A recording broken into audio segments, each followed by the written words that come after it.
Yes तो hello everyone, Rahul है। आज हम एक्सप्लेन करने वाले हैं 2022 में आई मूवी कुमारी को। मूवी के शुरुआत में एक दादी अपने पोते को कहानी सुना रही होती है। बहुत सालों पहले देवलोक में एक देवी रहा करती थी। उनकी इच्छा हुई हमारी धरती पे आकर सैर करने की। तो कुछ देवियाँ और वो देवी धरती लोक पे आते हैं। सैर करते वक्त देवी को यहाँ की जगह काफी ज्यादा पसंद आई, यहाँ के लोग, यहाँ के कल्चर। जब लौट कर जाने का समय आता है तो सारी देवियाँ वापस देवलोक चली जाती है, सिवाय उस देवी के।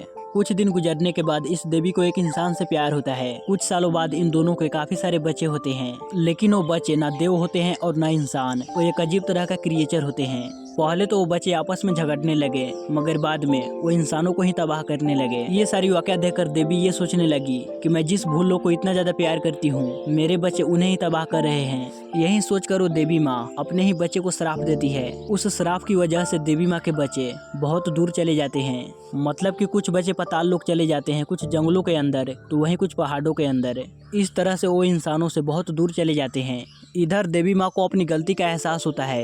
वो देवी माँ वापस अपने देवलोक लौट जाती है। लेकिन इसके बाद ही एक असली कहानी शुरू होती है। दुनिया वाले उस राक्षसों का पूजा पाठ करने लगते हैं, जिस वजह से उन क्रिएचर की शक्तियाँ बढ़ने लगती है। इस तरह से ये सिलसिला स्टार्ट होती है। इसके बाद कहानी बहुत सालों बाद शिफ्ट होती है, जहाँ पर हम लोग चौकन नाम के एक लड़के को देख पाते हैं। एक्चुअली चौकन इलूमलाई के जंगलों में रहता है। वो गांव से आम ले जाने के लिए बार बार आता रहता है। अब उसी गांव में तूपन नाम का एक बहुत बड़ा राजा होता है। ये घमंडी होता है। इस वक्त लोग इसे कुछ डायमंड ला कर देते हैं, लेकिन तूपन इन लोगों को बहुत ही कम कीमत देता है और ये डायमंड सिर्फ इलूमला जंगलों में ही मिला करते हैं। यहाँ पर एक और बात ये है कि चौकन एक नीची जाति का लड़का होता है। तूपन चौकन को बार बार डांटते रहता है कि मैंने तुम्हें कितनी बार बोला है कि तुम इधर आसपास मत भटका करो। लेकिन तूपन की बीबी नग्नकुटी चौकन से बहुत ही ज्यादा प्यार करती रहती है। जब कभी भी चौकन यहाँ आता तो वह उसे थोड़ा खाना दे देती। इसी दौरान नग्नकुटी चौकन से पूछते हैं कि तुम क्यों जंगलों में रहते हो। मैंने सुना है कि उस जंगल में इलूमला चातन रहता है, क्या वो तुम्हें कुछ नहीं करता?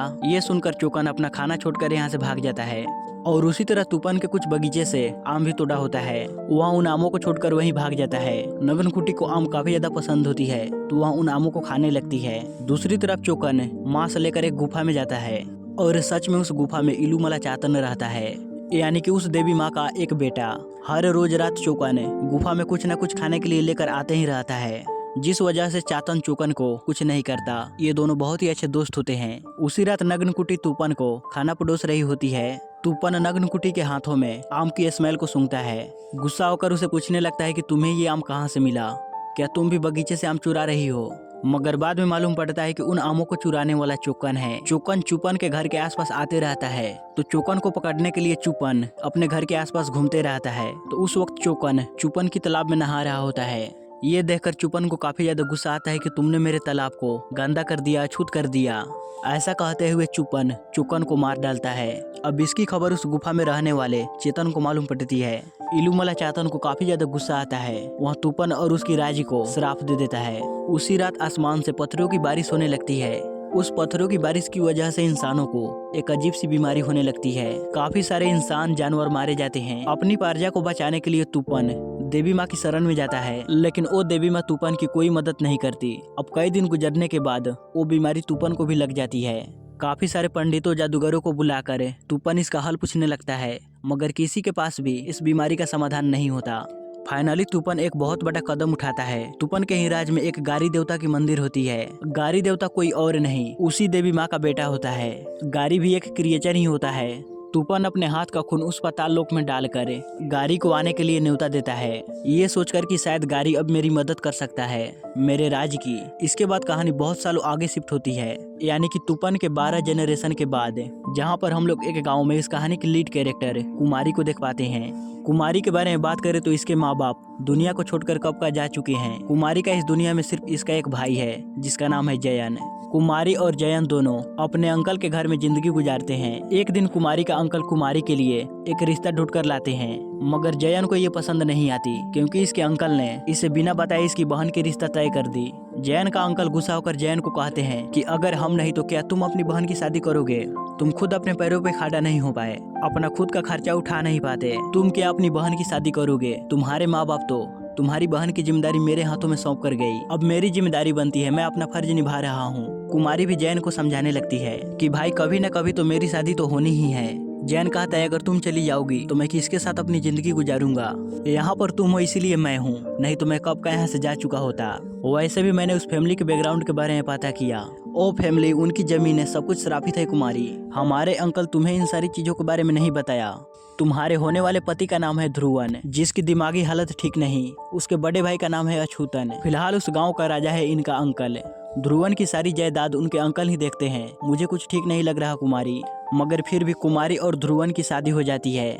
ध्रुवन की फैमिली कोई और नहीं, वही तूपन की ही फैमिली होती है, यानी कि तूपन के 12 जनरेशन बाद की फैमिली। शादी होने के बाद कुमारी को अपने कार में अपने गांव ले जाने लगते हैं। तभी रास्ते के बीच एक बूढ़ी औरत गाड़ी को रोककर कुमारी को कहने लगती है कि कुमारी तुम उस गांव मत जाओ, वहाँ की जमीनें श्रापित है, तुम्हारे लिए वहाँ कुछ भी अच्छा नहीं होगा कुमारी। ये सुनने के बाद ध्रुवन का अंकल गाड़ी निकालने के लिए कहते हैं। रात होने के बाद ये लोग घर पहुँच जाते हैं। नई दुल्हन का रस्मो रिवाज के साथ स्वागत किया जाता है। उसी रात मुतम्मा नाम की एक साधु औरत उस गुफा के पास आती है, इलुमला चातन के पास। कहती है कि अब समय आ चुका है चातन, वो इस गांव में कदम रख चुकी है 12 पीढ़ियों के बाद। दूसरी तरफ हम लोग ध्रुवन के अंकल को देख पाते हैं, जो किसी जगह पे काले मुर्गे की बलि देता है। इधर ध्रुवन की माँ कुमारी के हाथों में दवाइयाँ देकर कहती है कि आज से तुम ही ध्रुवन को ये दवाइयाँ देना। कमरे में जाने के बाद ध्रुवन कुमारी से बात नहीं करता, कुछ बोलते हुए सो ही जाता है। अगले दिन कुमारी घर में इधर उधर घूमने लगती है। नई जगह है ना, घूमने की इच्छा तो होगी ही। ये तालाब जंगली से बहुत अच्छे लग रहे होते हैं। इसी एरिया में एक दरवाजा होता है जंगल की तरफ जाने का। जब कुमारी उस दरवाजे को खोलती है तो उसे कुछ ही दूरी पे चुकन नजर आता है। वो अपने हाथ में आम लिया होता है और वो कुमारी को बुला रहा होता है। तभी कुमारी की देवरानी आकर उसे रोक लेती है, कहती है कि हमारी फैमिली को उस तरफ जाने का परमिशन नहीं है। इसके बाद दोनों तालाब के पास आते हैं स्नान वगैरह करने के लिए। कुमारी की देवरानी कुमारी को तुपन की कहानी सुनाने लगती है, जिसे हम लोगों ने मूवी के स्टार्टिंग में देखा था ना, वही सेम कहानी कि तुपन ने चोकन नाम के एक लड़के को मार डाला। जंगलों में चातन नाम का एक क्रिएचर आता है, उसने हमारी फैमिली को श्राप दे दिया। उसी रात कुमारी एक बहुत ही अजीब सा सपना देखती है कि उसके गोद में उसका बच्चा है और उसी तरह उसके दूसरे हाथ में एक खंजर भी है। ये सपना देखते ही कुमारी की झट से नींद खुल जाती है। ध्रुवन पहले से ही जगा होता है। ध्रुवन कुमारी के हाथ में एक लोहे का टुकड़ा देते हुए कहता है कि तुम इसे अपनी मुट्ठी में कसकर पकड़े रहो, इससे तुम्हें बुरे सपने नहीं आएंगे। अब ध्रुवन के बारे में बात करें तो ध्रुवन की दिमागी हालत ठीक नहीं रहती। इसका दिमाग बच्चों की तरह होता है। हालांकि इस गांव इस जमीन का राजा होता है, मगर क्या फायदा। इसी दौरान कुमारी अपने भाई के लिए लेटर लिखती रहती है और अपने समाचार के बारे में बताती रहती है। ध्रुवन का अंकल बहुत ही क्रूर किस्म का शख्स होता है। इसके खेती में जो लोग काम करते हैं, ध्रुवन का अंकल इन लोगों को बहुत ही कम मजदूरी दे रहा होता है। आवाज उठाने पर वह इन मजदूरों के ऊपर जुल्म करने लगता है। ध्रुवन इन मजदूरों से बात कर वो भी आवाज उठाता है, जिससे ध्रुवन का अंकल गुस्सा होकर ध्रुवन को घेच कर लात मारते हैं, जिससे वही ध्रुवन जमीन पे गिर जाता है। उसके अंकल उसे कहने लगते हैं कि जमीन तुम्हारी है और चलाना हमें पड़ रहा है। अब इस वाकया को कुमारी अंदर से देखकर काफी ज्यादा अफसोस कर रही होती है कि मेरे हस्बैंड के साथ ऐसा बदसलूकी किया जा रहा है। रात के वक्त कुमारी उसके जख्म पे मलहम पट्टी लगाते हुए ध्रुवन से उसकी दिमागी हालत के बारे में पूछती है। ध्रुवन कहता है कि बचपन से ही मुझसे कोई प्यार नहीं करता। ध्रुवन का बात करने का तरीका पागलों जैसा होता है, धीमी आवाज में सर घुमाते हुए। कहता है कि बात बात पे सारे लोग मुझे डांटने लगे, इसी वजह से मैंने सारे लोगों से बात करना बंद कर दिया। बस मैं अकेला रहकर अपने आप से बात करने लगा। कुछ दिनों बाद मुझे और मेरे भाई को एक टीचर के पास भेजा जादूगर बनाने के लिए, मगर वो टीचर भी मुझे पसंद नहीं करता था। हमेशा वो मेरे भाई अछूतन की ही बढ़ाइया करता था। वहाँ के सारे स्टूडेंट मेरे ऊपर हंसा करते थे। वो टीचर मुझे बहुत ही ज्यादा मारा पीटा करता था। एक दिन मैंने गुस्सा होकर अपने टीचर को ही मार डाला। तभी से मुझे लोग पागल कहकर बुलाने लगे। जब कभी भी मैं खुद को अकेला महसूस करता हूँ तो इस लोहे को अपने पास रखता हूँ, ये मुझे अकेलेपन से दूर करता है। सब कुछ सुनने के बाद कुमारी कहती है कि आज के बाद से आपको इस लोहे की जरूरत नहीं, मैं हूँ ना, मैं आपको हमेशा साथ दूंगी। इसके बाद दोनों इंटीमेट होते हैं। इसके बाद से कुमारी ध्रुवन का बहुत ही ज्यादा ख्याल रखने लगती है। ध्रुवन भी धीरे धीरे कर कुमारी से बात करने लगता है, अपनी दिल की बातें उसे शेयर करने लगता है। ये दोनों अब अपनी हंसी खुशी जिंदगी गुजारने लगते हैं। इसी दौरान हम लोग को मालूम पड़ता है कि ध्रुवन का भाई अछूतन अपनी बीबी के साथ नहीं सोता। उसी गांव में कुछ ही दूरी पे पारिजातम नाम की एक औरत रहती है। मतलब कि अछूतन और पारिजातन का अफेयर चल रहा होता है और ये बात अछूतन की पत्नी भी जानती है। एक दिन कुमारी जब उस तालाब में नहा रही होती है, कुमारी को उस जंगलों की तरफ से बहुत ही मीठी आवाज सुनाई देने लगती है। वो मीठी आवाज कुमारी को आकर्षित करने लगती है। उसी तरह चुकन भी कुमारी को नजर आता है। कुमारी उसके पीछे पीछे जाने लगती है। तभी कुमारी को वो औरत मुतम्मा नजर आती है। कहती है कि तुम डरो मत कुमारी, मैं तुम्हें बचाने के लिए आई हूँ। तुम्हारे पेट के अंदर एक और जान पल रहा है, लेकिन वो जान अब खतरे में है। तुम्हारे चाहने वाले खुद तुम्हारे इस बच्चे को मारने की कोशिश करेंगे। तुम जरूर इलूमला चातन के पास आओगी। सिर्फ चातन ही तुम्हारे इस बच्चे को बचा सकता है। अब इसकी बातें सुनने के बाद कुमारी काफी ज्यादा डर जाती है और वो यहाँ से भागने लगती है।